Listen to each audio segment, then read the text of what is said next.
Good morning. Para sa inyong kaalaman, sa ospital na po ako nagtatrabaho. Dati po sa tower lang. Ngayon, dito, para sa bagong kaalaman, meron tayong surgical air plant at saka vacuum system.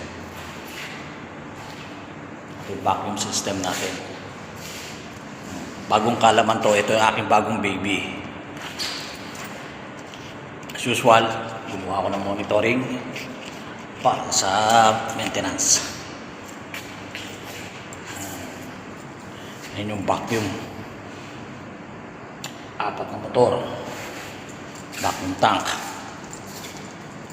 At meron din tayong compressor. 3 compressor. Ayan, last ko. Yan at yan, automatic. Yung compressor na to, compress air, monitor din natin. Ito na ngayon ang aking bagong baby, tangke ng compressor. At ito naman yung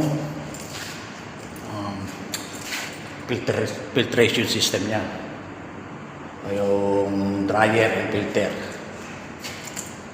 para malinis na malinis. Kasi itong hangin na to, ginagamit to sa pag-oopera.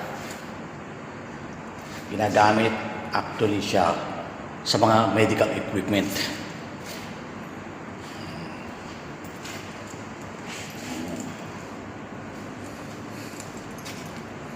Dryer 1 at dryer 2. 3 dryer. And then series of filters. Yan, sa mga protection niya, meron siya mga solenoid, tapos relief valves. Sa magugulat ka, paingay dito. Pag ngayon naman na yung compressor number 2.